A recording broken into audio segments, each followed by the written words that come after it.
Nagbigay ng kani-kanilang mensahe para sa bagong taon sina Pangulong Bongbong Marcos at Vice President Sara Duterte. Si PBBM nagbalik tanaw sa mga dumaang kalamidad sa bansa. Pinaalala niya ang katatagan ng mga Pinoy sa pagharap sa iba't ibang pagsubok sa pamamagitan ng pagkakaisa at pagpupursigi. Si VP Sara naman binigyang diin ang mga pagsubok na pinagdaanan ng mga Pilipino sa nakaraang taon. Nagpasalamat din ang bise sa walang sawang pagmamahal sa bayan na ipinamalas ng mga Pinoy. Sa ating mga kababayan sa iba't ibang panig ng mundo, ako ay nakikiisa sa inyong maligayang pagsalubong ng bagong taon.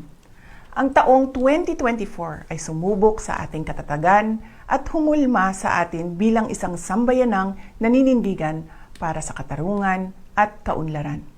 Ngayong 2025, sama-sama nating harapin ang iba't ibang hamon na magpapatibay sa atin bilang isang bansang patuloy na nananalig sa Diyos at nagtutulungan para sa ikauunlad at ikabubuti ng ating pamilya.